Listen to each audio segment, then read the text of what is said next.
ನಮಸ್ಕಾರ. ವಿಶೇಷ ಕಾರ್ಯಕ್ರಮಕ್ಕೆ ತಮ್ಮೆಲ್ಲರಿಗೂ ಆಧಾರದ ಸ್ವಾಗತ. ನಾನು ರಂಗನಾಥ್ ಭಾರದ್ವಾಜ್.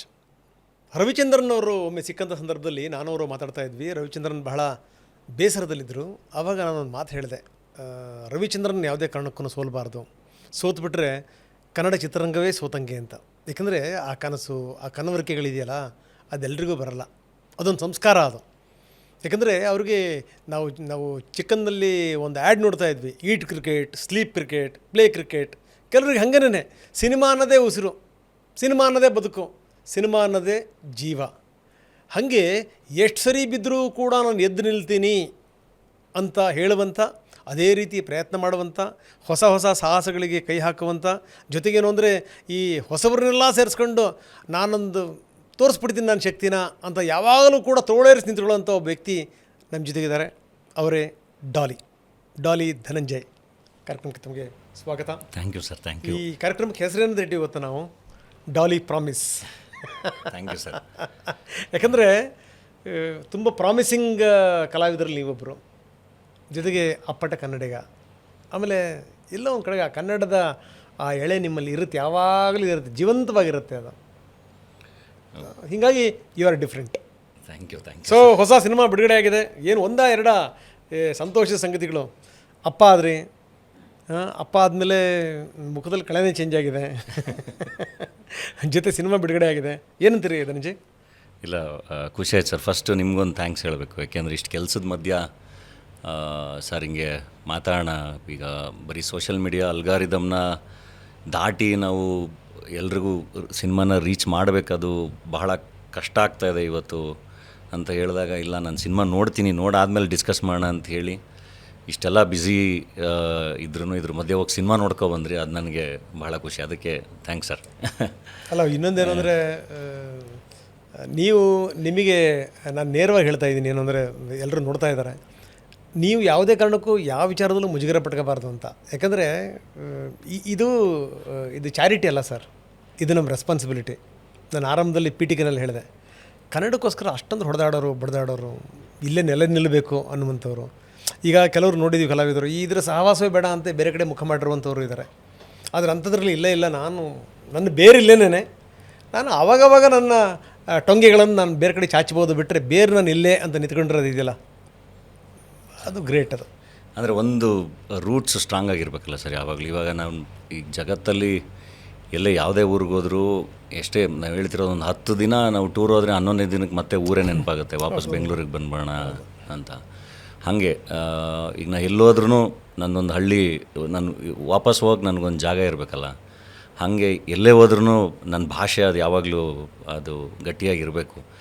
ಆವಾಗಷ್ಟೇ ನಾನು ಬೇರೆ, ನೀವು ಹೇಳ್ದಂಗೆ ಆ ಬೇರು ಚೆನ್ನಾಗಿದ್ರೇ ರೆಂಬೆ ಕೊಂಬೆಗಳನ್ನ ಹರಡಿಸ್ಕೊಳ್ಳೋಕ್ಕೆ ಸಾಧ್ಯ. ಹಾಗಾಗಿ ಆ ಬೇರ್ಗೆ ಅಂಟ್ಕೊಂಡಿರೋದು ಅದು ಆದಷ್ಟು.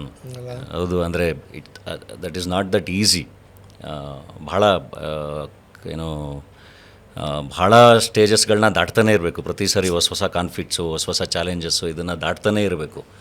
ಬಟ್ ಹಂಗಂತ ನಾವು ಅದನ್ನು ಬಿಟ್ಟು ಹೋಗೋಕ್ಕಾಗಲ್ಲ. ಅದು ಬಹಳ ಕಷ್ಟ. ನೀವು ಬೇರೆ ದೇಶದ ಸಿಟಿಸನ್ಶಿಪ್ಗೆ ನಿಮ್ಮ ಪಾಸ್ಪೋರ್ಟ್ ಹರಿದಾಕಿ ಅಂದರೆ ಅದು ಎಷ್ಟು ಕಷ್ಟ ಆಗುತ್ತಲ್ಲ, ಹಾಗೆ ಅದು. ಅಂದರೆ ಪ್ರತಿಯೊಂದು ಎಮೋಷನ್ನು ಹಂಗೆ ಅಲ್ಲ, ನಮ್ಮದು ತಮ್ಮದು ಅನ್ನೋದನ್ನು ನಾವು ಬಿಟ್ಟು ಹೋಗೋಕ್ಕಾಗಲ್ಲ. ಅದೇ ಹೇಳ್ತಾ ಇದೆ. ಇವಾಗ ಆಗಲೇ ಮಾತಾಡ್ತಾ ಏನು ಚಿತ್ರರಂಗ ಐ ಸಿ ಯುಲಿದೆ ಅಂತಿರ್ತಾರೆ. ನಾವು ತುಂಬ ಪ್ರೀತಿಸೋರು ಐ ಸಿ ಯುಲಿದ್ದಾರೆ ಅಂದರೆ ಐ ಸಿ ಯುಲಿದ್ದಾರೆ ಬಿಟ್ಬಿಡಪ್ಪ ಅಂತ ಹಂಗಾಗಲ್ಲ ಸರ್. ಹೆಂಗಾದರೂ ಮಾಡಿ ಏನಾದ್ರು ಮಾಡಿ ಕಷ್ಟಪಟ್ಟು ಏನೋ ಒದ್ದಾಡಿ ಪ್ರಯತ್ನ ಅಂತೂ ಪಡಬೇಕಲ್ಲ. ಫೈನಲಿ ಅದು ರಿಸಲ್ಟ್ಸ್ ನಮಗೆ ಗೊತ್ತಿಲ್ಲ, ಬಟ್ ಹೆಂಗೋ ಪ್ರಯತ್ನ ಪಟ್ಟು ಒಂದು ಜನರಲ್ ವಾರ್ಡ್ಗೆ ಹಾಕ್ಕೊಂಡು ಜನರಲ್ ವಾರ್ಡಿಂದ ಡಿಸ್ಚಾರ್ಜ್ ಮಾಡಿಸ್ಕೊಂಡು ಮತ್ತೆ ಒಂದು ಮ್ಯಾರಥಾನ್ ರನ್ ಮಾಡೋಕ್ಕಾದ್ರೆ ಅದು ಭಾಳ ಖುಷಿ ಅಲ್ವ. ಅದಕ್ಕೊಂದು ಇಡೀ ಫ್ಯಾಮಿಲಿ ಸೇರ್ಕೊಂಡು ಟ್ರೈ ಮಾಡ್ತೀವಲ್ವ. ನಮ್ಗೆ ಬೇಕಾಗಿರೋರು ಸಪೋರ್ಟ್ ಎಲ್ಲ ಕೇಳ್ತೀವಿ. ನಮ್ಮ ಹತ್ರ ದುಡ್ಡಿಲ್ಲ ಅಂದ್ರೂ ಯಾರನ್ನೋ ಕೇಳ್ತೀವಿ, ಇನ್ನೇನೋ ಮಾಡ್ತೀವಿ. ಸೊ ಇದು ಹಾಗೇನೆ ಅಲ್ಲ, ಸಿನಿಮಾನು ನಾವು ಹಂಗೆ ಬಿಟ್ಬಿಡೋಕ್ಕಾಗಲ್ಲ. ಹೊಸ ಹುಡುಗರೇನೋ ಮಾಡ್ತಿದ್ದಾರೆ, ಒಳ್ಳೆ ಪೊಟೆನ್ಷಿಯಲ್ಗಳು ಇದ್ದಾವೆ ಅಂತ ಗೊತ್ತಾದಾಗ ಏನೋ ಒಂಚೂರು ಪುಷ್ ಮಾಡಿ ಟ್ರೈ ಕೊಡಲೇಬೇಕು. ಆ ಥರದ್ದು ಪ್ರಯತ್ನಗಳಷ್ಟೇ ಸರ್ ಅದು. ಅದಕ್ಕೆ ಈಗ ಈ ಸಿನಿಮಾಗೆ ನನ್ನ ಫ್ರೆಂಡ್ ಹರ್ಷ ಅಂತ ಜೊತೆ ಆದ ನನ್ನ ಜೊತೆಗೆ ಪ್ರೊಡಕ್ಷನ್ಗೆ. ಹಾಗೆ ಕೈಗಳು ಚೆನ್ನಾಗಿ ಒಂದಿಷ್ಟು ಜನ ಬರ್ತಾರೆ. ಸೊ ಆ್ಯಂಡ್ ಪೊಟೆನ್ಷಿಯಲ್ ಇರುತ್ತೆ. ಅದನ್ನು ನೋಡಿದಾಗ ಇದು ಹೆಂಗಾದರೂ ಮಾಡಿ ಇದನ್ನು ತಲುಪಿಸ್ಬೇಕು, ಏನೋ ಒಂದು ಪ್ರಯತ್ನ ಪಡೋಣ. ಅಟ್ಲೀಸ್ಟ್ ಸೋಲು ಗೆಲುವು ಸಹಜ. ಹಂಗೆ ನೋಡಿದ್ರೆ ನಂದು ಮೋಸ್ಟ್ ಆಫ್ ದ ನಂದು ಪ್ರೊಡಕ್ಷನ್ ಹೌಸಿಂದ ಬಂದಿರೋ ಸಿನಿಮಾಗಳಲ್ಲಿ ನಮಗೆ ಭಾಳ ಒಳ್ಳೆಯದೇ ಆಗಿದೆ. ಜನ ಅದನ್ನು ಚೆನ್ನಾಗೇ ಕೈ ಹಿಡಿದಿದ್ದಾರೆ. 1-2 ಪ್ರಯತ್ನಗಳಷ್ಟೇ ನಮಗೆ ಅಂದರೆ ಥಿಯೇಟ್ರಲ್ಲಿ ವರ್ಕ್ ಆಗ್ದಲೇ ಇರೋದು. ಅಂದ್ಬಿಟ್ರೆ ಪ್ರತಿ ಸಾರಿ ಭಾಳ ಚೆನ್ನಾಗಾಗಿದೆ. ಸೊ ಗೆದ್ದಾಗ ನಾವು ಎಷ್ಟು ಖುಷಿ ಪಡ್ತೀವೋ, ಇಲ್ಲ ಇನ್ನೂ ಮಾಡೋಣ ಅಂತ. ಸೋಲ್ತಿದ್ದಂಗೆ ನಾವು ಬೈಕೊಂಡು ಓಡಾಡೋಕ್ಕಾಗಲ್ಲ.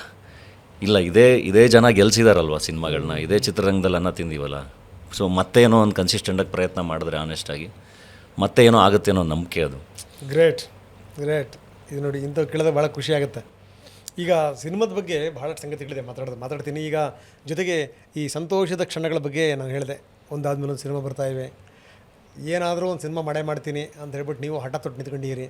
ಇದೆಲ್ಲದ್ರ ಜೊತೆಗೆ ಹೊಸ ಜೀವದ ಆಗಮನ, ಒಂದು ಹೊಸ ಜೀವಂತಿಕೆ ಹೆಂಗೆ ಅನಿಸ್ತಾ ಇದೆ? ಭಾಳ ಚೆನ್ನಾಗಿದೆ ಸರ್. ನಾನು ಮದುವೆನೇ ಯಾಕೆ ಆಗಬೇಕು ಅಂತ ಯೋಚನೆ ಮಾಡ್ತಿದ್ದೋನು. ಎಲ್ಲರೂ ಪ್ರಶ್ನೆ ಕೇಳಿದಾಗ ಏನು ಮದುವೆ ಆಗಬೇಕಂತ ಅಂತಿದ್ದು ನಾವು. ಬಟ್ ಭಾಳ ಚೆನ್ನಾಗಿದೆ ಅದು. ಐ ಥಿಂಕ್ ಆ್ಯಸ್ ಎನ್ ಅಂದರೆ ಮನುಷ್ಯನಾಗಿ ಮತ್ತು ಕಲಾವಿದಾಗಿನೂ ಕೂಡ ಆ ಎಲ್ಲ ಫೇಸ್ಗಳನ್ನೂ ಭಾಳ ಎಂಜಾಯ್ ಮಾಡಬೇಕು. ಆ್ಯಂಡ್ ಖಂಡಿತ ಎಲ್ಲದರಲ್ಲೂ ಅದರದ್ದೇ ಆದ ಏನೋ ಖುಷಿ ಸಂತೋಷಗಳಿರುತ್ತೆ.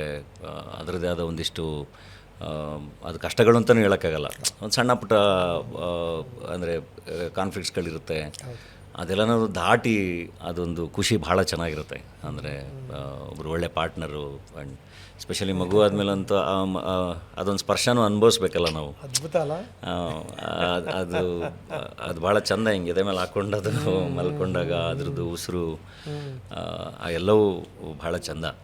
ಬಟ್ ಒನ್ಸ್ ಅಗೇನ್ ಇನ್ನೊಂದಿಷ್ಟು ರೆಸ್ಪಾನ್ಸಿಬಿಲಿಟಿ ಅದು. And I should thank my wife. ಅಂದರೆ ನಾನು ಕರೆಕ್ಟಾಗಿ ಇದೇ ಟೈಮಲ್ಲಿ ನನಗೆ ಕಂಟಿನ್ಯೂಸ್ ಆಗಿ ಭಾಳ ಕೆಲಸ, ಇದು ರಿಲೀಸು, ಇದರೆಲ್ಲದ್ರ ಮಧ್ಯೆ ನಾನು ಬ್ಯುಸಿ ಇರ್ತೀನಿ.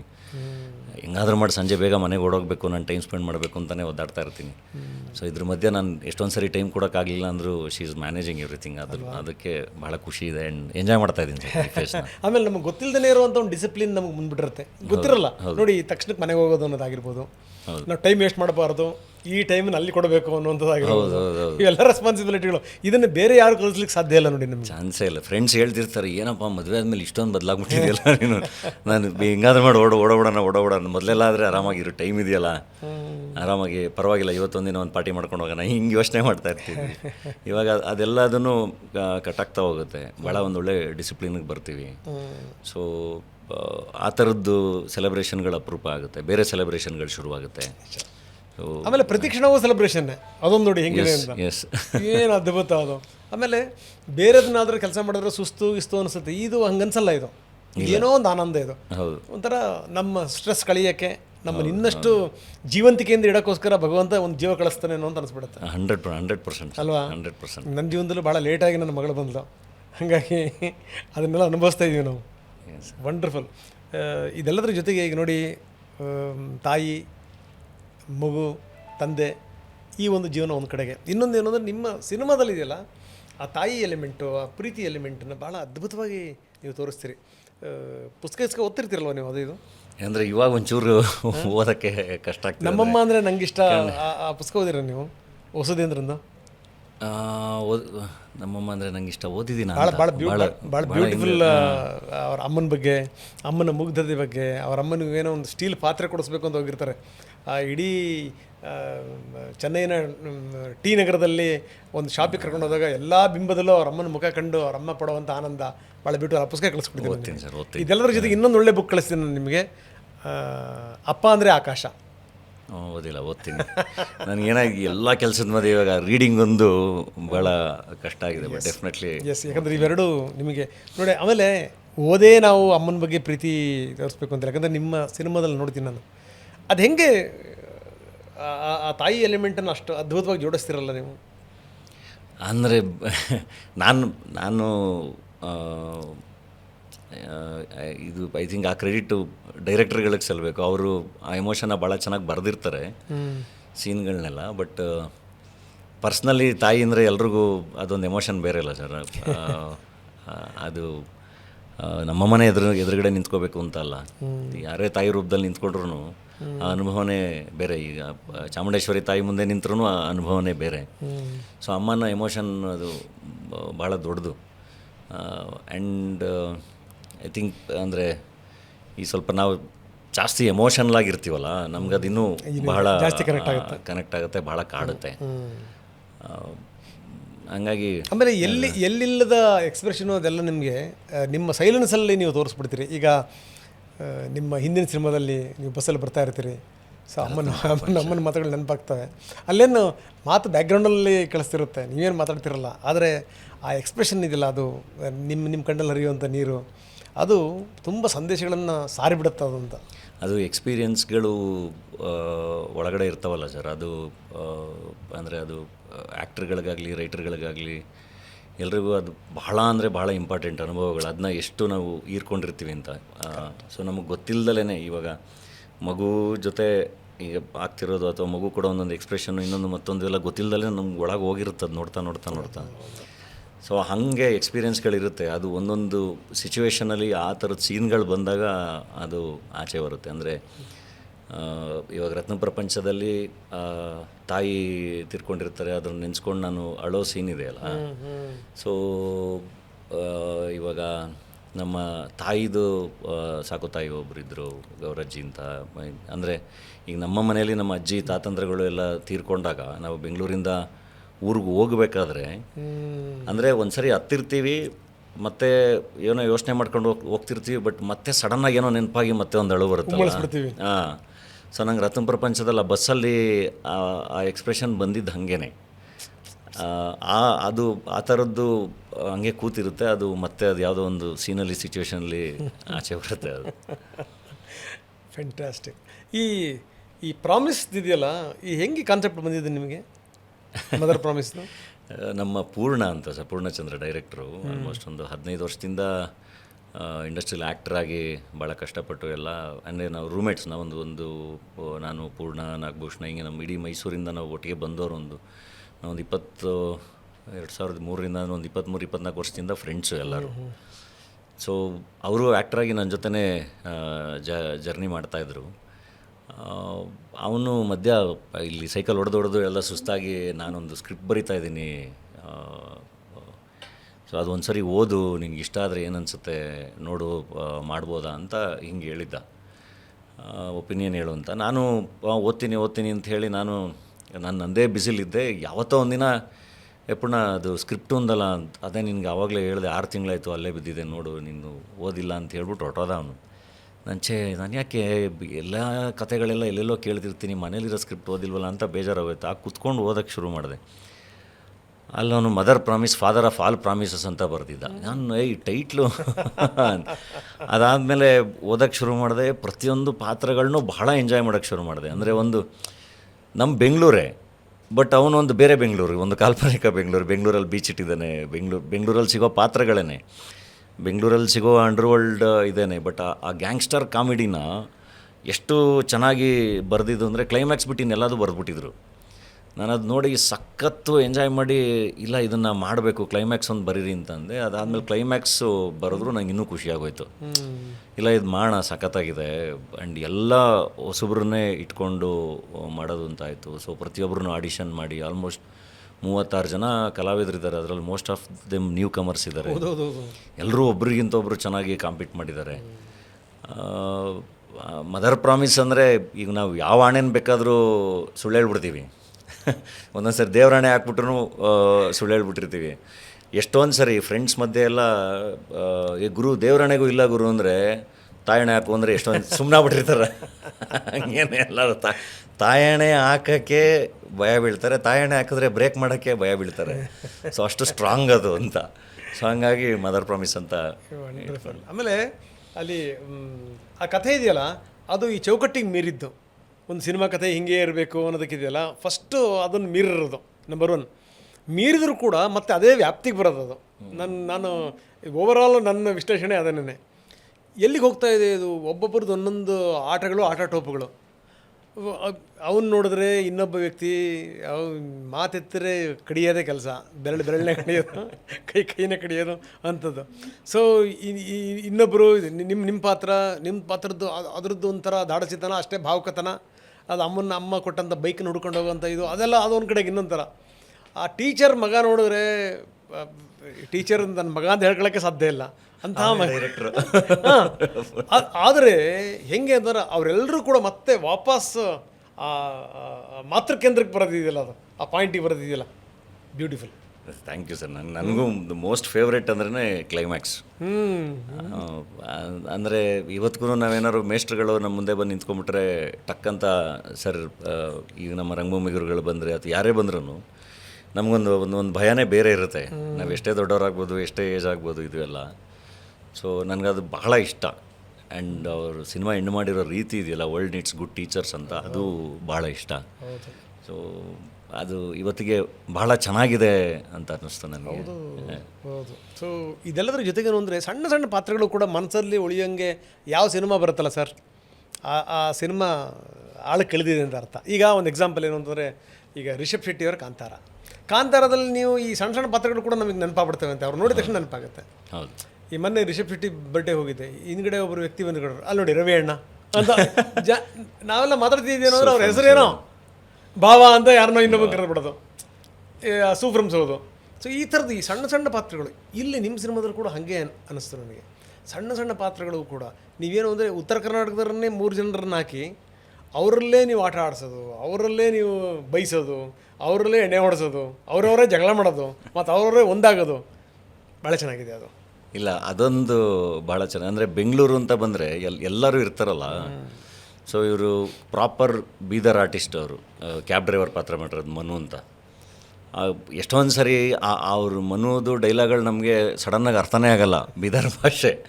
ಇನ್ನೊಂದು ಕಡೆ ಧಾರವಾಡದ ಹುಡುಗ ಝೊಮ್ಯಾಟೊ ಇದು ಏನು ಪೋರ್ಟರ್ ಮಾಡೋ ಹುಡುಗ, ಕಳಿಸು ಅಂತ ಒಂದು ಕನ್ನಡದ ಚೆನ್ನಾಗಿದೆ ಅದು. ಆ್ಯಂಡ್ ಇನ್ನೊಂದು ಕಡೆ ಬೆಂಗಳೂರಿನ ಒಬ್ಬ ಗ್ಯಾಮ್ಲರು. ಆ್ಯಂಡ್ ಈ ಕಡೆ ನಮ್ಮ ಏನು ಮಂಡ್ಯ ಹುಡುಗರು, ಅನಾರ್ಕಲಿ, ಜಿಲೇಬಿ, ಗುಲ್ಕನ್ನು ಇವ್ರುಗಳು. ಇನ್ನೊಂದು ಕಡೆ ರಾಶಿ ಜೊತೆ SMS ಮತ್ತು ಬ್ಯಾಂಡೆಡು. ಸೊ ಅಂದರೆ ಒಂದು ಬೆಂಗಳೂರೇ, ಬಟ್ ಇದೊಂದು ಬೇರೆ ಬೆಂಗಳೂರು. ಇಲ್ಲಿ ಹಾಗಾಗಿ ಆ ಪೋರ್ಟ್ ಗೇಟ್ ಅಂತೆಲ್ಲ ಸೇರಿಸಿರೋದು. ಬೆಂಗಳೂರಲ್ಲಿ ಪೋರ್ಟ್ ಇದೆ, ಸಮುದ್ರ ಇದೆ, ವೃಷಭಾವತಿ ನದಿ ಇದೆ.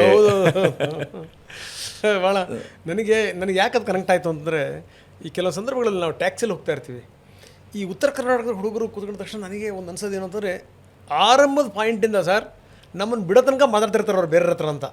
ಫೋನಲ್ಲಿ ಮಾತಾಡ್ತಾನೆ ಇರ್ತಾರೆ. ಹೌದು, ನಿರಂತರವಾಗಿ. ನಾನು ಯಾರೋ ಮೊನ್ನೆ ಒಬ್ಬನ ಜೊತೆ ಕೂತ್ಕೊಂಡೆ, ಅವನು ಏನ್ಲೇ ಎಲ್ಲದಿ ಅದು ಇವನು ಯಾರೋ ಇನ್ನೊಬ್ಬನಿಗೆ ಫೋನ್ ಮಾಡಿರೋದು. ಇವನು ಪೂರ್ತಿ ಹೇಳ್ದ, ಬೆಳಗ್ಗೆ ಅಲ್ಲಿಂದ ಹೊಂಟನ, ಅಲ್ಲಿಷ್ಟು ಬಂತ, ಇಲ್ಲಿಂದ ಹೊಂಟನ, ಇಲ್ಲಿಷ್ಟು ಬಂತ ಬರೋದಂಗೆ. ಎಲ್ಲ ಆದಮೇಲೆ ಕೊನೆಗೆ ಕೇಳಿದೆ, ಅಣ್ಣ ಯಾವ ಊರಪ್ಪ ನಿಂದು ಭಾಷೆ ನೋಡಿದ್ರೆ ಗೊತ್ತಾಗುತ್ತೆ, ಊರು ಯಾವುದಂತ ಗೊತ್ತಾಗಲ್ಲ. ಅಲ್ಲಪ್ಪ ಆವಾಗಿನಿಂದ ಮಾತಾಡ್ತಿದ್ಯಲ್ಲ ಅಣ್ಣ ಅಂತ. ಮತ್ತೆ ಏನು ಮಾಡೋದ್ರಿ ಸರ, ಬೇಸರ ಆಕತ್ತಲ್ಲ. ಅವನು ತನ್ನ ಹೆಂಡತಿ ಹತ್ರ ಮಾತಾಡ್ತಾ ಬರೋದು ಹಂಗನೇ. ನಾವು ಏನು ಮಾಡಿದ್ರು ಅವಾಗವಾಗ ನಮ್ಮ ಹೆಂಡ್ತಿರಿಗೆ ಅಪ್ಡೇಟ್ ಮಾಡಬೇಕಪ್ಪ ಅಂತ. ಅಲ್ಲ, ತುಂಬ ನಗು ಬರೋದು ಯಾವಾಗ ಅಂದರೆ ಹೊತ್ತು ಉರಿತಾ ಇರತ್ತಿಲ್ಲಿ, ಅವ್ನು ಹೆಂಡತಿಗೆ ಅಪ್ಡೇಟ್ ಮಾಡ್ತಿರ್ತಾನೆ ಅವನು.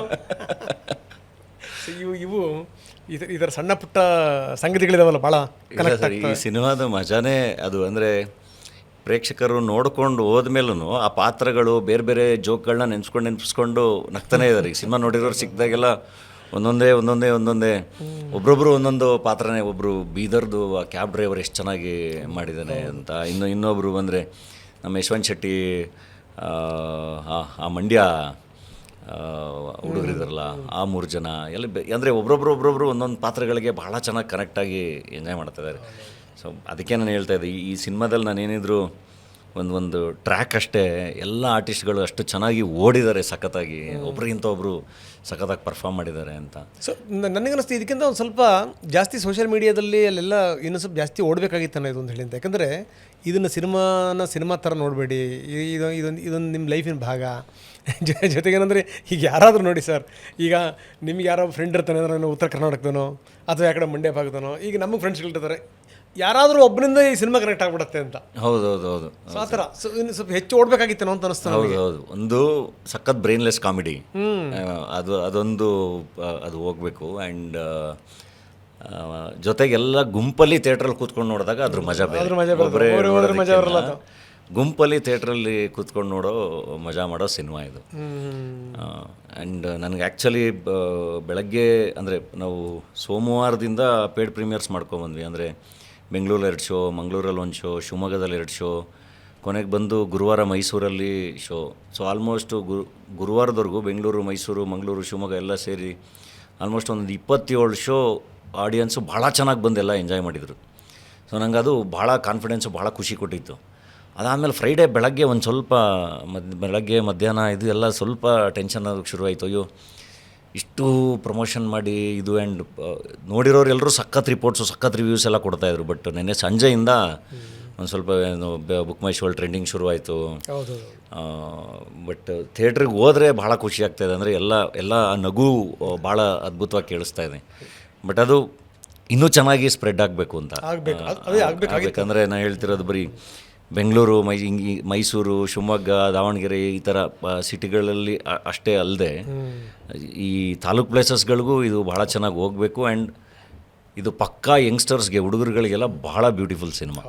ಆ್ಯಂಡ್ ಹೊಸ ಥರ cinema, not the regular format, regular subject ಹಂಗಿಲ್ಲ. ಇದು ತುಂಬ ಬಾಲ್ಗಳನ್ನ ಡೈರೆಕ್ಟ್ರು ಅಂದರೆ ಬಾಲ್ನ ಕ್ಯಾಚ್ ಅಂತ ಹಿಂಗೆ ಥ್ರೋ ಮಾಡಿಲ್ಲ, ಥ್ರೋ ಮಾಡಿದ್ದಾರೆ. ಸೊ ಅದರಲ್ಲಿ ನಾವು ಎಷ್ಟು ಕ್ಯಾಚ್ ದಕ್ಕುತ್ತೆ ಅಷ್ಟು ಕ್ಯಾಚ್ ಹಿಡ್ಕೋಬೋದು. ಮತ್ತೆ ಇನ್ನೊಂದಿಷ್ಟು ಕ್ಯಾಚ್ಗಳು ಹಿಡ್ಕೋಬೇಕು ಅಂದರೆ ಮತ್ತೆ ಇನ್ನೊಂದು ಸರಿ ಹೋಗ್ಬೇಕಾಗುತ್ತೆ. ಆ್ಯಕ್ಚುಲಿ 1ನೇ ಸರಿಗಿಂತ 2ನೇ ಸರಿ, 3ನೇ ಸರಿ ಎಲ್ಲ ನೋಡ್ಬಿಟ್ರೆ ಇನ್ನೂ ಜಾಸ್ತಿ ಜೋಕ್ಗಳು ಕನೆಕ್ಟ್ ಆಗುತ್ತೆ. ಏನು ಡಾಲಿ RCB ದೊಡ್ಡ ಫ್ಯಾನ್ ಇರ್ಬೇಕಂತ ಹೇಳಿ ಅಲ್ಲಿ ಎಲ್ಲರೂ RCB ಫ್ಯಾನ್ಸ್. ನಾನು ಆದ್ರೂ ಅದೊಂದು ಹುಚ್ಚಬೇಕು ಆ ಥರ ಬರೆಯೋಕ್ಕೆ. ಒಂದು RCB ಇಟ್ಕೊಂಡ್ರೆ ಅದು ಬರೆಯೋದಿದೆಯಲ್ಲ, ಅದು RCB ಸಾಂಗು ನಮ್ಮ ಶಶಾಂಕ್ ಬರೆದಿರೋದು. ಶಶಾಂಕ್ ಸೋಗಲ್, ಡೇಡಲ್ ಮುಸಫಾ ಡೈರೆಕ್ಟರ್. ಬಟ್ ಅದು ಆ ಕತೆ ಶುರುವಾಗೋದೇ RCB ಕಪ್ ಗೆದ್ದಿದ್ರಿಂದ ಶುರುವಾಗೋದು. ಸೊ ಅದೊಂದು ಸೆಲೆಬ್ರೇಷನ್ ಜೊತೆ ಶುರು ಮಾಡೋಣ ಅಂತ ಪ್ಲ್ಯಾನ್ ಮಾಡಿ. ಆಮೇಲೆ ಎಲ್ಲೂ ನೋಡಿ ಅದು ಲಯ ತಪ್ಪಿಲ್ಲ. ನನಗೆ ಈ RCB ನೋಡ್ತಿದ್ದಂಗೆ ಈ RCB ನೋಡ್ತಾ ಏನಾದರೂ ಈ ಕಾಲು ತುಳಿತಕ್ಕೆ ಬಂದುಬಿಡುತ್ತೇನೆ ಅಂತ. ಯಾಕಂದ್ರೆ ನಾವು ಪತ್ರಕರ್ತರು ನೋಡ್ಬೇಕಾದ್ರೆ ನಮ್ಮದು ಇನ್ನೂ ಸ್ವಲ್ಪ ಮುಂದೆ ಯೋಚನೆ ಮಾಡ್ತಿರ್ತೀವಿ ಏನಾಗುತ್ತೆ ಅಂತೇಳಿಂದ. ಎಲ್ಲನೂ ನೀವು ಹಂಗೆ ತಗೊಂಡೋಗಿಲ್ಲ. ನೀವು ಅದನ್ನು ಒಂದು ವ್ಯಾಪ್ತಿಯಲ್ಲೇ ಇಟ್ಬಿಟ್ಟು ಅದಕ್ಕೆ ಬೇರೆ ರೀತಿ ಅದಕ್ಕೆ ಟಚ್ ಕೊಡೋದು. ಹ್ಞೂ ಸರ್, ನಗಿಸ್ಬೇಕು ಸರ್, ನಗಿಸ್ಬೇಕು. ನಿಮಗೆ ನನ್ನೊಂದು ಎಮೋಷನಲ್ ಸೀನ್ ಇದೆ. ಆ ಎಮೋಷನಲ್ ಸೀನ್ ಮುಗಿತಿದ್ದಂಗೆ ಪಟ್ಟಂತ ಇನ್ನೊಂದು ನಗು ಥರದ್ದೇನೋ ಒಂದು ಇಟ್ಟಿರ್ತಾರೆ. ಇಬ್ಬರು ಕಳ್ಳರು ಆರೋಗಿ ಹಿಂಗೆ ಕೆಳಗೆ ಬೀಳೋದು, ಒಬ್ಬ ಬೇಗ ಬೀಳ್ತಾನೆ, ಒಬ್ಬ ಬೀಳೋದು ಒಂಚೂರು ಲೇಟ್ ಆಗುತ್ತೆ. ಯಾಕಣ ಲೇಟು ಅಂದರೆ ಗ್ರಾವಿಟಿಡಾ ಅಂದರೆ ಇಲ್ಲಿ ಸಪ್ರೇಟಾಗಿ ನಾನು ಎಕ್ಸ್ಪ್ಲೈನ್ ಮಾಡಿದಾಗ ನೋಡಿರೋರು ನಾವು ನೀವು ಎಂಜಾಯ್ ಮಾಡ್ತಾ ಇದ್ದೀವಿ. ಬಟ್ ಇದನ್ನು ಕಂಪ್ಲೀಟಾಗಿ ಎಂಜಾಯ್ ಮಾಡಬೇಕು ಅಂದರೆ ಅದನ್ನು ಸಿನಿಮಾದಲ್ಲೇ. ನನಗೆ ಎಷ್ಟಿದೆ ಸಿನಿಮಾ ಡ್ಯೂರೇಷನ್ನು ಡಾಲಿ? ಡ್ಯೂರೇಷನ್ನು 2.5 ಗಂಟೆ ಇದೆ ಸರ್. 2.5 ಗಂಟೆ ಇದೆ. ಏನಾದರೂ ಅದಕ್ಕೇನಾದರೂ ಸ್ವಲ್ಪ ಕತ್ತರಿ ಹಾಕ್ಬೇಕು ಅಂತ ಯೋಚನೆ ಮಾಡ್ತಾ ಇದ್ದೀರಾ? ಇಲ್ಲ, ನೋಡೋಣ ಸರ್. ಅಂದರೆ ಸಖತ್ತಾಗಿ ಎಂಜಾಯ್ ಮಾಡ್ತಾ ಇದ್ದಾರೆ, ಒಳ್ಳೆ ರಿಯಾಕ್ಷನ್ ಇದೆ. ಯಾಕಂದರೆ ನಾನು ಕೂಡ ನೆನ್ನೆ ಸಿನಿಮಾ ನೋಡಿದಾಗ ಅಷ್ಟೊಂದು ಟೈಮ್ ಅಂತ ಅನ್ನಿಸ್ಲಿಲ್ಲ. ಅಷ್ಟು ಟೈಮ್ ಅಂತ ಅನ್ನಿಸ್ಲಿಲ್ಲ. ಅದು ಅಂದರೆ ನೋಡಿಸ್ಕೊಂಡು ಹೋಗುತ್ತೆ. ಅದರಲ್ಲೂ ಈ 3 ಜನ ಎಂಟ್ರಿ ಆಗಿ ಇವ್ರದ್ದು ರಾದ್ದಾಂತ ರಗಳೆಗಳು ಶುರು ಆಗ್ತಾವಲ್ಲ, ಅವಾಗ ಅದು ಕರ್ಕೊಂಡೋಗ್ಬಿಡುತ್ತೆ ಸಿನಿಮಾ. ಅಂದರೆ ಏನಂದರೆ ಸ್ಟಾರ್ಟಿಂಗು ಅಂದರೆ ಅಷ್ಟೂ ಪಾತ್ರಗಳನ್ನ ಸೆಟ್ ಮಾಡಬೇಕಲ್ಲ, ಹಂಗಾಗಿ ಸ್ಟಾರ್ಟಿಂಗ್ ಒಂಚೂರು ನಿಮಗೆ ನಗು ಶುರುವಾಗೋದು ಸ್ವಲ್ಪ ಲೇಟ್ ಆಗುತ್ತೆ. ಯಾಕೆಂದರೆ ನೀವು ಸೆಕೆಂಡ್ ಹಾಫ್ ಎಲ್ಲ ಅಷ್ಟು ಎಂಜಾಯ್ ಮಾಡಬೇಕು ಅಂದರೆ ಸ್ಟಾರ್ಟಿಂಗು ಅದೆಲ್ಲದನ್ನು ಸೆಟ್ ಮಾಡಬೇಕು, ಎಲ್ಲ ಪಾತ್ರಗಳು ಇದು ಎಲ್ಲದು. ಅದು ಕರೆಕ್ಟ್. ನೀವು ಏನಂದರೆ ಆರಂಭದಲ್ಲಿ ನೀವು ಬಂದು ಹೋಗ್ತಿರಲ್ಲ, ಒಂದು ಸ್ವಲ್ಪ ಬಂದು ಹೋಗಾದ್ಮೇಲೆ ಆಮೇಲೆ ನೀವು ಪತ್ತೆ ಇಲ್ಲ. ಆಮೇಲೆ ಕೊನೆಗೆ ನನ್ನ ವೈಫ್ ಪಕ್ಕದಲ್ಲಿ ಕೇಳಿದ್ರು, ಧನಂಜಯ್ ಅವರು ಸುಮ್ಮನೆ ಜಸ್ಟ್ ಕಾಣಿಸ್ಕೊಂಡು ಹೋಗಿರೋದ ಅಂದೇಳಿಂದ. ಇಲ್ಲ ಆಮೇಲೆ ಮತ್ತೆ ಎಂಟ್ರಿ ಕೊಡೋದು. ಅಂದರೆ ಯಾರಿಗೂ ಕೂಡ ಅನ್ಯಾಯ ಆಗದಂಗೆ ಎಲ್ಲ ಪಾತ್ರಗಳನ್ನು ಕೂಡ ಸಮರ್ಪಕವಾಗಿ ಬಳಸ್ಕೊಂಡಿರೋದಿದೆಯಲ್ಲ, ಅದೇ ಇದ್ರ ಹೆಗ್ಗಳಿಕೆ. ಇಲ್ಲ ಸರ್, ಅಂದರೆ ಒಂದೊಂದು ಸ್ಕ್ರಿಪ್ಟ್ಗಳು ಒಂದೊಂದು ಥರದ್ದು ಕೇಳುತ್ತೆ. ಇವಾಗ ಪೂರ್ತಿ ನಾನೇ ಇರೋವಂಥ ಸಿನಿಮಾಗಳು ಬೇರೆ, ಅದು ನಾನು ಮಾಡ್ತಾನೇ ಇರ್ತೀನಿ. ಇವಾಗ ನಮ್ಮ ನೆಕ್ಸ್ಟ್ ಅಣ್ಣ ಫ್ರಮ್ ಮೆಕ್ಸಿಕೋ ಬರ್ತಾಯಿದೆ, ಇಡೀ ಸಿನಿಮಾ ನನ್ನನ್ನು ನೀವು ನೋಡಿ ಎಂಜಾಯ್ ಮಾಡ್ಬೋದು. 666 ಆಪ್ರೇಷನ್ ಡ್ರೀಮ್ ಥಿಯೇಟ್ರ್ ಬರ್ತಾಯಿದೆ, ಹಲಗಲಿ ಶೂಟ್ ಮಾಡ್ತಾಯಿದ್ದೀವಿ. ಹಾಗೆ ಆ ಸಿನಿಮಾಗಳು ನಾನು ಲೀಡಾಗಿ ಸೆಂಟ್ರಲ್ ಕ್ಯಾರೆಕ್ಟರಾಗಿ ಅದು ಬೇರೆ. ಈ ಕೆಲವೊಂದು ಸಿನಿಮಾಗಳಲ್ಲಿ ಏನಾಗುತ್ತೆ, ಅದು ಹೆಂಗೆ ಅಂದರೆ ನನಗೆ ಸ್ವಲ್ಪ ಈ ಹೊಸ ಅರಿವಿನೊಂದಿಗೆ ಅರಿಬೇಕು ಅಂತ. ಅದೇನೋ ಒಂದು ಭಾಳ ಬ್ಯೂಟಿಫುಲ್ಲಾಗಿ ಏನೋ ಕಟ್ಟಿದ್ದಾರೆ. ಅದರಲ್ಲಿ ಒಂದು ಪಾತ್ರ ಇದೆ, ಅದು ನಾನು ಮಾಡಿದ್ರೆ ಚೆನ್ನಾಗಿರುತ್ತೆ, ನೀನು ಮಾಡಬೇಕು ಅಂತ ಇಡೀ ಟೀಮ್ ಕೇಳಿದ್ದಾರೆ. ಇನ್ನೆಲ್ಲ ಹೊಸ ಹುಡುಗರಿದ್ದಾರೆ, ಅವ್ರ ಜೊತೆ ನಾನು ಒಂದು ಭಾಗ ಆದರೆ ಅದು ಅದ್ರದ್ದು ಎಂಜಾಯ್ಮೆಂಟೇ ಬೇರೆ ಅಂತ. ಸೊ ಆ ಎಕ್ಸ್ಪೀರಿಯನ್ಸೇ ಬೇರೆ. ಪ್ರತಿ ಸರಿ ನಾನು ಅಂತಲೇ ಮಾಡೋಕ್ಕಾಗಲ್ಲ. ನಿಮಗೆ ಆ ಸಿನಿಮಾದಲ್ಲಿ ನೋಡಿ, ಈಗ ಎಲ್ಲರೂ ಗ್ಯಾಂಗ್ಸ್ಟರ್ಸು ಇವರು ಇಷ್ಟೋ ಸ್ಟುಪಿಡ್ ಗ್ಯಾಂಗ್ಸ್ಟರ್ಗಳು ಹಿಂಗೆಲ್ಲ ಅನ್ನಿಸ್ತಿರ್ತಾರೆ. ಬೈ ದ ಎಂಡ್ ಎಲ್ಲರೂ ಮಕ್ಕಳು ಅನ್ಸ್ಬಿಡ್ತಾರೆ ನಿಮಗೆ. ಎಲ್ಲ ಕೈ ಕಟ್ಕೊಂಡು ನೋಡ್ಬಿಟ್ರೆ ಟೀಚರ್ ಎದುರುಗಡೆಗೆ ಎಲ್ಲ ಮಕ್ಕಳು ಅನ್ಸ್ಬಿಡ್ತಾರೆ. ಸೊ ಕೆಲವೊಂದು ಸರಿ ಈ ಹೊಸ ಇದ್ರ ಜೊತೆ ಒಂದು ಭಾಗ ಆಗೋದಿದೆಯಲ್ಲ, ಅದು ನಮ್ಗೆ ಇನ್ನೇನೋ ಕಲಿಸುತ್ತೆ, ಇನ್ನೇನೋ ಫ್ರೆಶ್ನೆಸ್ ತುಂಬುತ್ತೆ, ಇನ್ನೇನೋ ಎನರ್ಜಿ ಕೊಡುತ್ತೆ. ಸೊ ಹಂಗಾಗಿ ಆ ಥರದ್ದು ಒಂದೊಂದು ಪ್ರಯತ್ನನೂ ಮಾಡ್ತಾ ಇರ್ತೀನಿ. ಎಲ್ಲೆಲ್ಲೋ ಕನೆಕ್ಟ್ ಆಗಿಬಿಟ್ಟೆ ನಾನು ನೆನ್ನೆ ಸಿನಿಮಾ ನೋಡ್ಬೇಕಾರೆ. ಒಂದು ಮಾಸ್ಟರ್ ಹಿರಣ್ಯನವ್ರದ್ದೊಂದು ಭಾಳ ಪಶ್ಚಾತ್ತಾಪ ಅಂತ ಒಂದು ನಾಟಕ ಇದೆ, ಭಾಳ ಹಿಂದಿಂದು. ಅದ್ರೂ ಅಷ್ಟೇ, ಇಬ್ಬರು ಕಳ್ರೆ, ಅದರಲ್ಲಿ ಒಬ್ಬ ಕಳ್ತಾನ ಅಂದ್ರೆ ಬೇಡಪ್ಪ ಅವೆಲ್ಲ ಪಾಪ ಬರುತ್ತೆ, ನಾವು ಚೇಂಜ್ ಆಗೋಣ ಅಂತ ಹೇಳಿದ್ರೆ, ಅಲ್ಲೂ ಕೂಡ 3 ಜನರಲ್ಲಿ ಅದೇ ಇರುತ್ತೆ. ಒಂದು ಹಂತದಲ್ಲಿ ಇವ್ನು ಚೇಂಜ್ ಆಗಬೇಕು ಅಂತಾನೆ, ಇನ್ನೊಂದು ಹಂತದಲ್ಲಿ ಅವ್ನು ಚೇಂಜ್ ಆಗಬೇಕು ಅಂತಾನೆ, ಅವರಿಬ್ಬರು ಇವ್ನು ಸೇರಿಸ್ತಾನೆ, ಇವ್ನು ಚೇಂಜ್ ಆಗಬೇಕು ಅಂತಾನೆ, ಅವ್ರು ಹೇಳ್ತಾರೆ. ಸೊ ಈ ಥರ ಎಳ್ಕೊಂಡು ಹೋಗಿರೋದು ಅಂದರೆ ರಿಯಾಲಿಟಿ ಅಲ್ವ ಸರ್. ಇವಾಗ ನಮ್ಮ ದ್ವಂದ್ವ ಏನಿದೆಯಲ್ಲ ಸರ್, ಅದು ತುಂಬ ಪಾತ್ರಗಳಲ್ಲಿ ಕಾಣಿಸಿದೆ. ಒಂದು ಸರಿ ಇವಾಗ ಸಡನ್ನಾಗಿ ಈಗ ನಾವೇ ಒಂದು 3 ಜನ ಫ್ರೆಂಡ್ಸ್ ಇರ್ತೀವಿ ಅಂದರೆ, ಕರಪ್ಟಾಗೋ ಒಂದು ಅವಕಾಶ ಸಿಕ್ಕರೆ ಓಕೆ, ಇದರಿಂದ ನಮಗೇನೋ ಸಖತ್ತಾಗೇನೋ ಆಗ್ಬಿಡುತ್ತೆ ಅಂತ ಅಂದಾಗ, ಸಡನ್ನಾಗಿ ಒಬ್ಬ ಇಲ್ಲ ಗುರು ಕರಪ್ಟ್ ಆಗ್ಬಿಡೋಣ ಅಂತ ಯೋಚನೆ ಮಾಡಿದ್ರೆ, ಇನ್ನಿಬ್ಬರು ಅವೆಲ್ಲ ತಪ್ಪು ಗುರು ಬೇಡ ಅಂತ ಹೇಳಿ 2 ಸೆಕೆಂಡಿಗೆ ಯಾಕೆ ತಪ್ಪೇನಿದೆ, ಇಲ್ಲೇನೋ ವರ್ಕೌಟ್ ಆಗುತ್ತಲ್ಲ ಅಂತ ಯೋಚನೆ ಮಾಡೋದು ಸಹಜ ಅಲ್ಲ. ಅದಾದಮೇಲೆ ಅವ್ರವ್ರ ಆತ್ಮಸಾಕ್ಷಿಗೆ ಬಿಟ್ಟಿರೋದು, ಅದನ್ನು ಮಾಡ್ತಾರೋ ಇಲ್ವೋ ಅಂತ. ಬಟ್ ಥಾಟ್ಸ್ ಏನೇನೆಲ್ಲ ಬರೋಕ್ಕೆ ಸಾಧ್ಯ ಇದೆಯಲ್ಲ, ಅದನ್ನೆಲ್ಲ ಬಹಳ ಚೆನ್ನಾಗಿ ಸ್ಕ್ರಿಪ್ಟಲ್ಲಿ ಹಾಕಿದ್ದಾರೆ. ಆಮೇಲೆ ಈ ಕಥೆಯಲ್ಲಿ ಬರುವಂಥ ತಿರುವುಗಳಿದೆಯಲ್ಲ ಸರ್, ಅವನು ಸಾಮಾನ್ಯವಾಗಿ ಮಲಯಾಳಂ ಸಿನಿಮಾಗಳಲ್ಲಿ ನೋಡ್ತೀವಿ ನಾವು. ಹೆಂಗೆ ಟರ್ನಾಗಿ ಹಿಂಗೆ ಆಗ್ಬಿಡುತ್ತೆ. ಇವ್ರಿಗೆ ಏನೂ ಇರಲ್ಲ, ದುಡ್ಡು ಸಿಗುತ್ತೆ, ದುಡ್ಡು ಸಿಕ್ಮೇಲೆ ಬೇಡ ಬೇಡ ಬೇಡ ಅಂತ ಮತ್ತೆ ಇವರೆಲ್ಲ ತಗೊಳ್ತಾರೆ, ತಗೊಂಡಾದ್ಮೇಲೆ ಆಮೇಲೆ ಸಿಕ್ಕಕ್ಕ ಇಲ್ಲ ಸರ್, ನಮ್ಗೆ ಅದು ಸಿಕ್ಬಿಡುತ್ತೆ. ದುರಂತ ಅಂದ್ರೆ ಅದು. ನನಗೆ ಖುಷಿ ಏನು ಗೊತ್ತಾ, ನೀವು ಇನ್ನೂ ನೆನ್ಸ್ಕೊಂಡು ನಗ್ತಾ ಹೇಳ್ತಾ ಇದ್ದಾರಲ್ಲ, ಅದು ಯಾಕಂದರೆ ಅವನು ಯಾರು ಅವನು ಕಾರ್ ತಕ್ಕ ತಕ್ಷಣ ಬಂದು ಹಿಡ್ಕೋತಾರೆ. ಅವ್ರು ಯಾರೋ ಎಲ್ಲಿಂದ ಎಲ್ಲೆಲ್ಲಿಗೂ ಟಿಸ್ಟ್ಗಳು ಸಿಕ್ಬಿಡ್ತಾವೆ ನೋಡಿ. ಅಂದರೆ ಒಂದು ನಾವು ಯಾವಾಗಲೂ ಯೋಚನೆ ಮಾಡ್ತಾಯಿದ್ವಿ, ಅಂದರೆ ಮಲಯಾಳಂ ಸಿನಿಮಾಗಳು ಭಾಳ ಚೆನ್ನಾಗಿ ಬರ್ತಿದ್ದಾವೆ, ಆ್ಯಂಡ್ ನಮ್ಮಲ್ಲೂ ಬಹಳ ಚೆನ್ನಾಗಿ ಮಲಯಾಳಂ ಸಿನಿಮಾಗಳನ್ನ ನೋಡ್ತಾ ಇದ್ದೀವಿ. ಆ್ಯಂಡ್ ಎಲ್ಲರೂ ಹೇಳ್ತಾನೆ ಇರ್ತಾರೆ, ಅದು ಮಲಯಾಳಂ ಸಿನಿಮಾಗಳು ನೋಡಿ ಎಷ್ಟು ಚೆನ್ನಾಗಿ ಬರ್ತಾ ಇದೆ ಅಂತೆಲ್ಲ. ಸೊ ನಮ್ಮದು ಈ ಸರಿ ಅದೊಂದು ಚಾಲೆಂಜ್ ಇತ್ತು, ನಾವು ಬೇರೆ ಥರ ಯೋಚನೆ ಮಾಡಿ ಅದೇ ಥರದ ಕ್ವಾಲಿಟಿಲಿ ಸಿನಿಮಾ ಮಾಡೋಣ ಅಂತ. ಹಾಗಾಗಿನೇ ಈ ಥರದ್ದು ಹೊಸದು ಕಂಪ್ಲೀಟ್ ಒಂದು ರೋಲರ್ ಕೋಸ್ಟರ್, ಕಂಪ್ಲೀಟು ಕೇಯೋಸು, ಆ ಥರದನ್ನೊಂದನ್ನು ಟ್ರೈ ಮಾಡಿರೋದು. ನನಗೂ ಆ ಪಾತ್ರಧಾರಿ ನಮ್ಮ ಪೂರ್ಣಚಂದ್ರ ಅಂತ ಗೊತ್ತಿರಲಿಲ್ಲ. ಚೆನ್ನಾಗಿ ಮಾಡ್ಯಾರ ಅವರನ್ನು. Sir S. ನೆಕ್ಸ್ಟ್ ಏನು ಸಾಹಸ ಇದಾದ್ಮೇಲೆ? ನೆಕ್ಸ್ಟು ಇನ್ನೊಂದು ಸಿನಿಮಾ ಇದೆ ಸರ್, ಭಾಳ ಸಿಂಪಲ್ ಸಿನಿಮಾ, ಹೆಗ್ಗಣ ಮುದ್ದು ಅಂತ, ಪ್ರೊಡಕ್ಷನ್ನಿಂದನೇ. ಹೆಸರು ಡಿಫ್ರೆಂಟ್ ಆಗಿದೆ.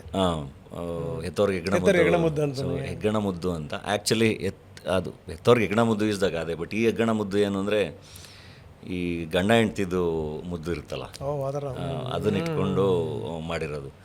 ಅಂದರೆ ಅವರೆಲ್ಲ ಕಾನ್ಫ್ಲಿಕ್ಟ್ಸ್ಗಳ ಮಧ್ಯೆ ಮತ್ತೆ ಒಬ್ರನ್ನೊಬ್ರನ್ನ ಎಷ್ಟು ಚೆನ್ನಾಗಿ ಒಪ್ಕೋತೀವಲ್ಲ ಸಂಸಾರಗಳಲ್ಲಿ, ಅದನ್ನ ಇಟ್ಕೊಂಡು ಮಾಡಿರೋದು. And is also first timer.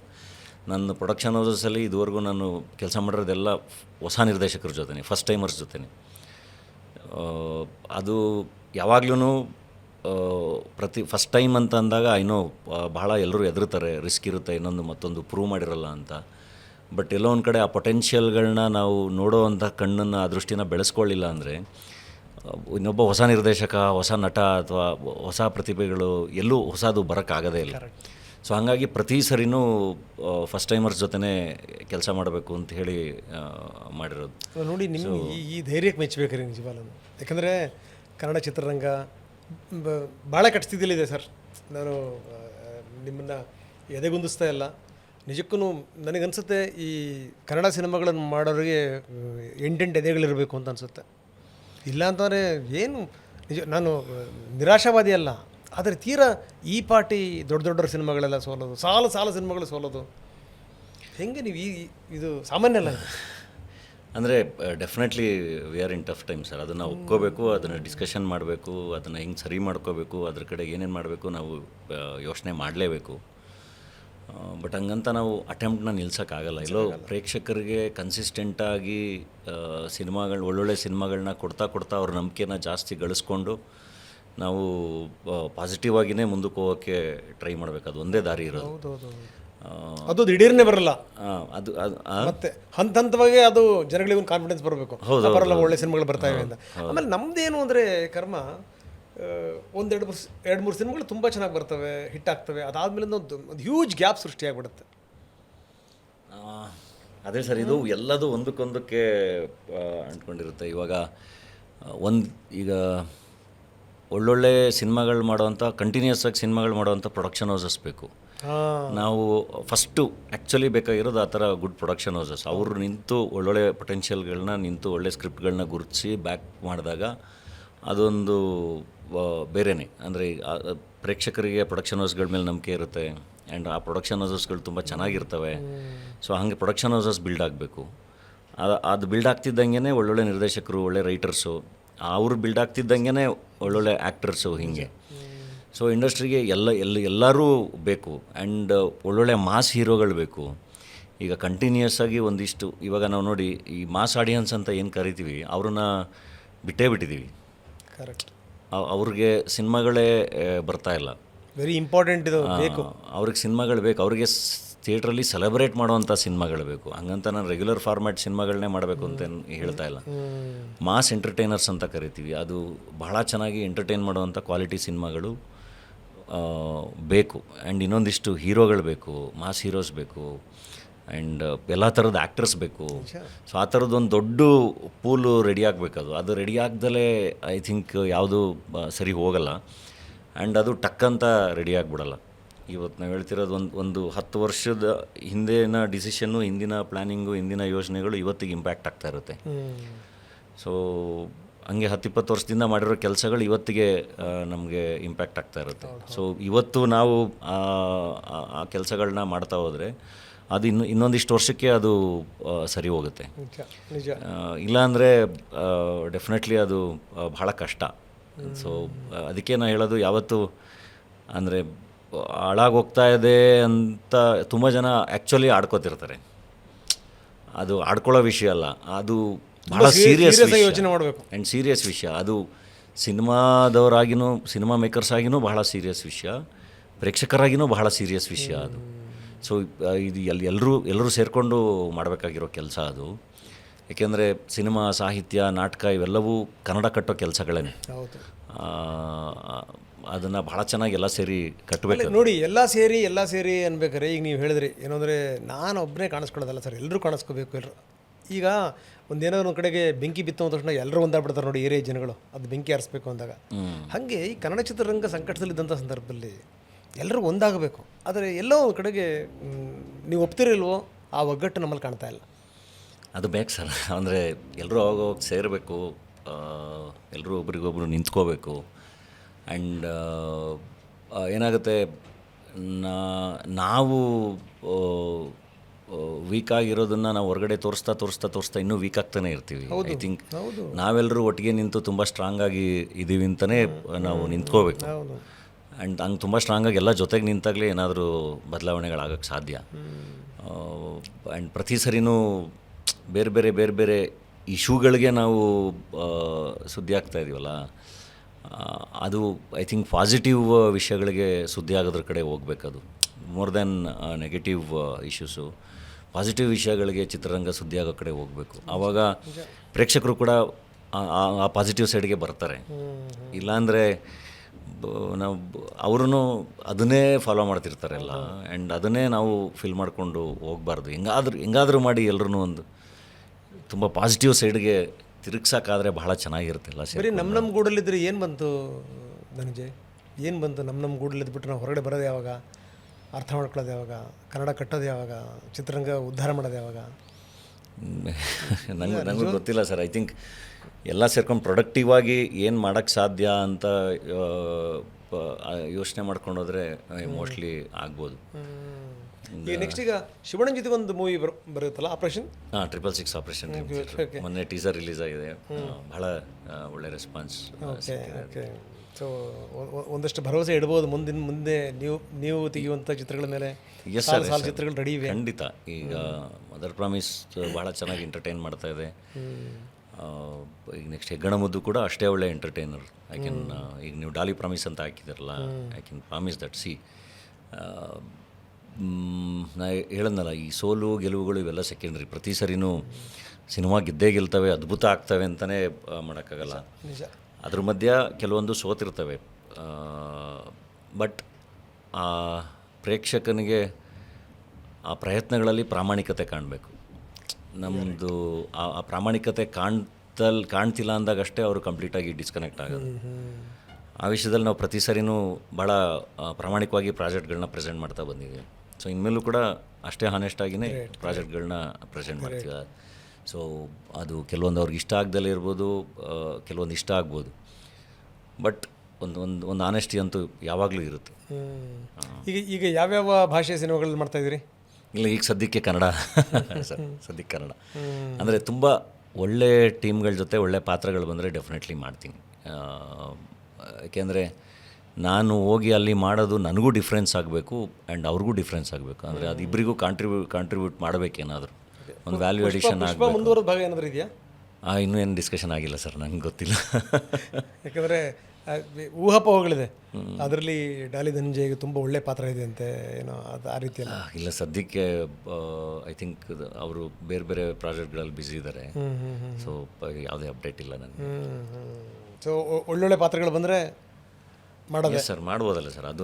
ಅದನ್ನು ಕೂಡ ಇವಾಗ ಒಂದು ಪುಷ್ಪ ಮಾಡಿರೋದಕ್ಕೆ ಈಗ ಭಾಳ ಪ್ರೀತಿಯಿಂದ ನಮ್ಗೆ ಈಗ ತೆಲುಗುಲೆಲ್ಲ ಜಾಲ್ರೆಡ್ಡಿ ಅಂತ ಭಾಳ ಪ್ರೀತಿಯಿಂದ ಕರೀತಾರೆ ಅಲ್ಲಿ ಪ್ರೇಕ್ಷಕರು ಕೂಡ.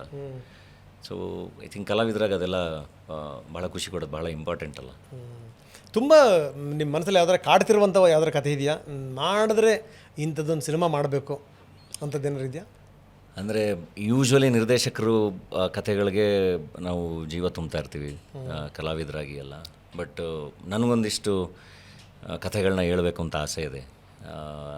ಕೆಲವೊಂದು ಈಗ ನನಗೊಂದಿಷ್ಟು ಏನೇನೋ ಹೇಳಬೇಕು ಅಂತ ಆಸೆ ಇರುತ್ತಲ್ಲ, ಅದನ್ನು ಕೆಲವೊಂದು ಸರಿ ಹಿಂಗೆ ಹಾಡುಗಳಲ್ಲಿ ಹೇಳ್ತೀನಿ, ಲಿರಿಕ್ಸ್ಗಳು ಬರೆದಾಗ ಎಲ್ಲ. ಕಥೆಯಾಗಿ ಹೇಳಬೇಕು ಅಂತ ಆಸೆ ಇದೆ. ನಾನು ಬಹಳ ಹಿಂದಿನಿಂದ ಒಂದು ಸ್ಕ್ರಿಪ್ಟ್ ಬರೆದಿಟ್ಕೊಂಡು ಅದು ಆ್ಯಕ್ಚುಲಿ ಅವಾಗಲೇ ಮಾಡಬೇಕಿತ್ತು. ಅಂದರೆ ಎಲ್ಲ ಡೋರ್ಗಳು ಕ್ಲೋಸ್ ಆಗಿದ್ದಾಗ ಅದನ್ನು ಮಾಡಬೇಕು ಅಂತ ಹೇಳಿ ಎಲ್ಲ ರೆಡಿ ಮಾಡಿಕೊಂಡು ಅಷ್ಟರಲ್ಲಿ ಟಗರು ಬಂದು ಒಂದು ಒಳ್ಳೆ ಬಾಗಿಲು ಓಪನ್ ಮಾಡ್ತು. ಸೊ ಮತ್ತೆ ಕಲಾವಿದ ಆಗಿನೇ ನಿಮ್ಮ ಡೋರ್ ಕ್ಲೋಸ್ ಆಗಲ್ಲ ಬಿಡಿ. ಸೊ ಖಂಡಿತ ಕತೆ ಹೇಳೋ ಆಸೆ ಇದೆ ಆ್ಯಂಡ್ ಕಥೆಗಳೂ ಇದೆ. ಅದು ಆ ಪ್ರಯತ್ನನೂ ಮಾಡ್ತೀನಿ. ಯಾಕಂದರೆ ಭಾಳ ಬ್ಯೂಟಿಫುಲ್ ಮಾತಿದೆ.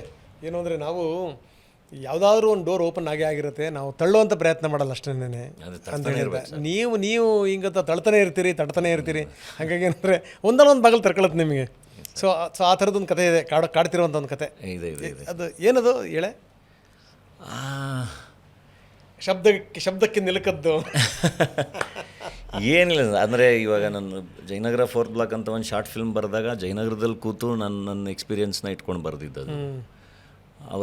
ಇವತ್ತಿಗೂ ಅದನ್ನು ಭಾಳ ಪ್ರೀತಿ ಮಾಡೋ ಪ್ರೇಕ್ಷಕರಿದ್ದಾರೆ. ಜಯನಗರ 4th ಬ್ಲಾಕ್ ಅಂದರೆ ನೆನೆಸ್ಕೋತಾರೆ ಇವತ್ತಿಗೂ. ಅಂದರೆ ಫಸ್ಟು ಶಾರ್ಟ್ ಫಿಲ್ಮ್ ಎಷ್ಟು ಚೆನ್ನಾಗಿ ಮಾಡಿದ್ರಿ ಅಂತ.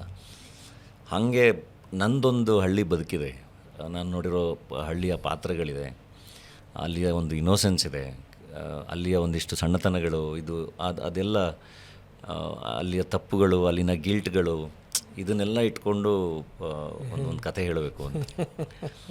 ಬ್ಯೂಟಿಫುಲ್ ಅಲ್ಲ? ಅದು ಕೇಳೋಕ್ಕೆ ಚೆಂದ ಅನಿಸುತ್ತೆ. ಯಾಕೆಂದರೆ ಮನುಷ್ಯ ಎಷ್ಟು ಎತ್ತರಕ್ಕೆ ಬೇಕಾದರೂ ಹೋಗ್ಬೋದು. ಹಳೆಯ ಬೆಳೆದು ಬಂದಿರುವಂಥ ದಾರಿ ಇದೆಯಲ್ಲ, ಅದು ನಡೆದು ಬಂದಿರುವಂಥ ದಾರಿ ಇದೆಯಲ್ಲ, ಅದನ್ನು ಮರಿಲಿಕ್ಕೆ ಸಾಧ್ಯವೇ ಇಲ್ಲ ಅದನ್ನು. ಆಮೇಲೆ ಪದೇ ಅಮೆರಿಕಾ ಸಿನಿಮಾ ನೀವು ನೋಡಿರ್ತೀರಿ, ನಾನು ನೋಡಿದ್ದೀನಿ. ಅದರಲ್ಲಿ ಒಂದು ಪಾತ್ರನ ಈಗಲೂ ಕೂಡ ಕಾಡೋದು. ಅವನು ಅಮೆರಿಕಕ್ಕೆ ಹೋಗಿ ಕೇಳ್ತಾನೆ, ಏನೋ ಅವನು ಬೆಳಗ್ಗೆ ಅವನು ಈ ಪೇಪರು ಮತ್ತು ಈ ಗುಜರಿ ಸಾಬಿನ ನೆನಪಾಗ್ಬಿಡ್ತಾನೆ ಕಣೋ ಪದೇ ಅಂತ ಹೇಳಿದ. ಅವನು ಅಮೆರಿಕದಲ್ಲಿ ಹೋಗಿ ಅವನು ಗುಜರಿ ಸಾವಿಗೆ ಜ್ಞಾಪಿಸ್ಕೋಬೇಕು ಅವನು. ಹಾಗೆ ನನಗೂ ಕೂಡ ಕೆಲವು ಸಂದರ್ಭಗಳಲ್ಲಿ ಯಾವುದೋ ಹಳ್ಳಿಯ ಯಾರೋ ಈ ಕಂಬಳಿ ನೇಯಕ್ಕೆ ಬಂದಿರುವಂಥವ್ರು, ಯಾರೋ ಈ ಬೇಸಿಗೆ ಆಗ್ತಾರಲ್ಲ ಅಂಥವ್ರೆಲ್ಲ ನೆನಪಾಗ್ತಾರೆ. ಅಂದರೆ ನೋಡಿ, ಇದು ನಮ್ಮನ್ನು ಯಾವತ್ತೂ ಕೂಡ ಜೀವಂತವಾಗಿ ಇಟ್ಟಿರುತ್ತೆ ಅಂತ. ಹೌದು ಸರ್, ಹೌದು. ಎಸ್. ಸೊ ಹೀಗೆ ಒಂದು ಪ್ರಶ್ನೆ ಕೇಳಲೇಬೇಕು. ಏನು ಅಂದರೆ, ಕನ್ನಡ ಚಿತ್ರರಂಗಕ್ಕೆ ಒಂದಾದ ಮೇಲೆ ಒಂದು ಏಟುಗಳು ಬೀಳ್ತಾ ಇವೆ. ಅಪ್ಪು ಹೋದರು, ಅದೊಂದು ದೊಡ್ಡ ನಷ್ಟ. ಜೊತೆಗೇನೆಂದರೆ ದರ್ಶನ್ ದರ್ಶನ್ ಒಳಗಡೆ ಹೋಗಿದ್ದು ಕೂಡ ಅದೊಂದು ದೊಡ್ಡ ನಷ್ಟ. ಸೊ ಇಂಥ ಸಂದರ್ಭದಲ್ಲಿ ಇನ್ನು ಉಳಿದಂಥವ್ರು ಎಲ್ಲರೂ ಕೂಡ ಜವಾಬ್ದಾರಿಯನ್ನು ಹೊತ್ಕೊಂಡು ಹೋಗುವಂಥ ಸ್ಥಿತಿ ಇದು, ಅದನ್ನು ಮಾಡಲೇಬೇಕು. ಏನಂತೀರಿ?